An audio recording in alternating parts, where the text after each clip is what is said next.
Ada seorang raja yang bijak bernama Raja Kertamarta. Beliau mempunyai dua putri yang cantik-cantik. Putri yang pertama bernama Dewi Galuh. Putri yang kedua bernama Candrakirana. Candrakirana mempunyai tunangan dan Dewi Galuh belum. Tunangannya Candrakirana ternyata seorang pangeran mahkota dari kerajaan Kauripan yang bernama Raden Inu Kertapati. Pagi hari, Raden Inu datang ke kerajaan Daha. Di depan pintu, Raja ketemu dengan Raden. Sudah ditunggu Candrakirana dan Dewi Galuh. Dewi Galuh merasa iri. Saya masuk kamar raja. Kok semua Candrakirana. Yang Dewi Galuh pikir, dan Dewi Galuh yang hatinya iri, selalu iri dengan Candrakirana. Akhirnya Dewi Galuh pergi ke rumah nenek. Nenek sihir terkejut. Ada apa malam-malam? Kok ada putri raja datang ke rumah? Tolong apa, putri? Tolong untuk melenyapkan Candrakirana. Nanti kalau nenek mau, akan saya bayar dengan emas yang banyak sekali. Oke. Akhirnya Dewi Galuh dan nenek datang ke kerajaan.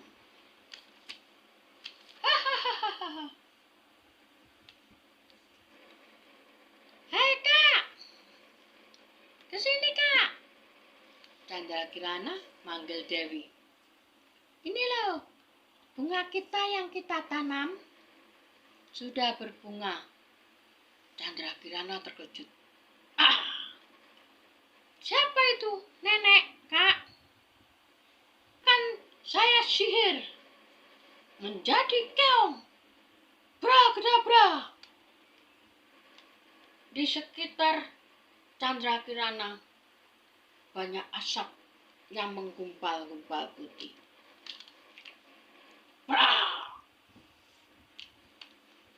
Dan hilanglah gumpalan asap itu tadi. Akhirnya Candrakirana menjadi seekor keong emas. Nenek ketawa. Keong emas sama Dewi Galuh dia ambil. Lalu sama Dewi dilempar.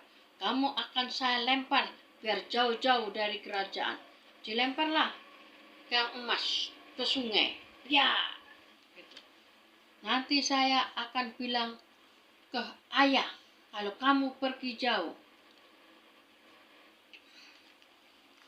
Di sungai yang Candrakirana tadi jadi keong emas terhanyut di sungai. Candrakirana menjauh dari kerajaan Daha.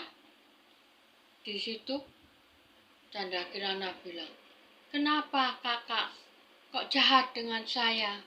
Apakah saya pernah menjahati kakak? Candrakirana lagi berpikir, datanglah ranjau, jaring-jaring.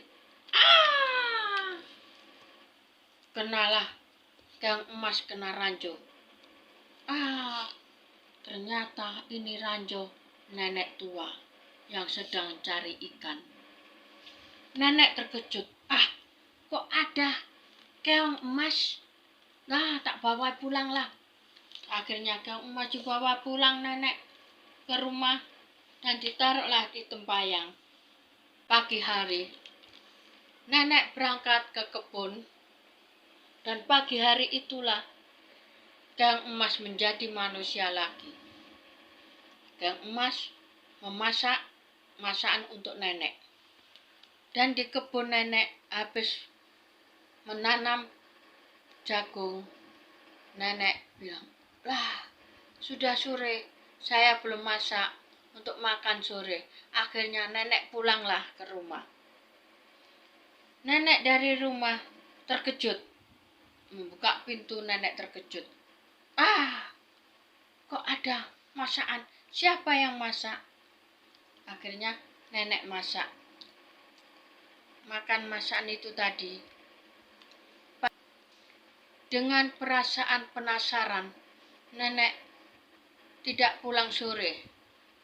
Jadi nenek masih agak pagian. Nenek pulang dengan hati-hati dan pelan-pelan.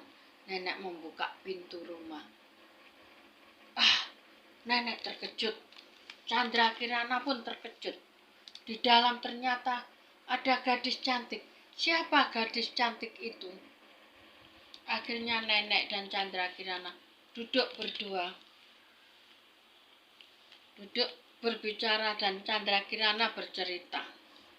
Di kerajaan Daha, Pangeran Ibnu ketemu raja.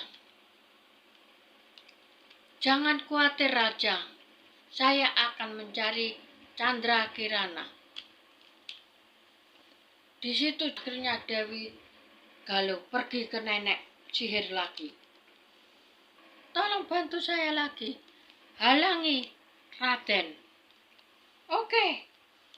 Akhirnya nenek berubah menjadi sebuah ekor gagak.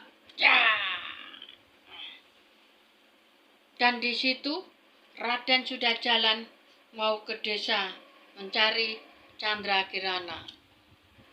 Datanglah seekor gagak. Nah, kiri, kiri, ayo ikut aku, kiri, kiri. Raden terkejut. Kok ada gagak bisa bicara? Akhirnya Raden mengikuti gagak. Ini nanti mungkin yang bisa ketemukan Chandra Kirana. Orang kakek-kakek yang lagi duduk-duduk. Raden bertanya, "Kek, kenapa kek wajahnya kok pucat sekali?" "Iya," kakek menjawab. "Iya, saya berhari-hari belum makan." Akhirnya Raden mengeluarkan bekalnya, dikasihkan nenek, kakek. "Mari kek, kita makan bareng-bareng." Akhirnya kakek dan Raden makan bersama dan bercerita kalau Raden mau mencari Chandra Kirana. Dan kakek diam-diam memukul gagak dengan tongkatnya. Duar! Akhirnya gagak jatuh dan menjadi nenek sihir lagi. Dan kakek bilang kepada Raden, gagak itu tadi adalah seorang nenek sihir. Dan kakek bilang kepada Raden, "Kamu pergi ke rumah nenek tua di desa sana. Di situ Chandra Kirana tinggal." Ternyata di situ dia terkejut. Ada Chandra Kirana. Chandra Kirana pun yang lagi duduk-duduk dengan nenek terkejut. Dan disitulah kutukan Chandra Kirana hilang karena sudah ketemu dengan tunangannya. Dan Dewi Galuh takut kalau ketahuan kalau dia yang mencelakai Chandra Kirana. Akhirnya Dewi Galuh pergi jauh.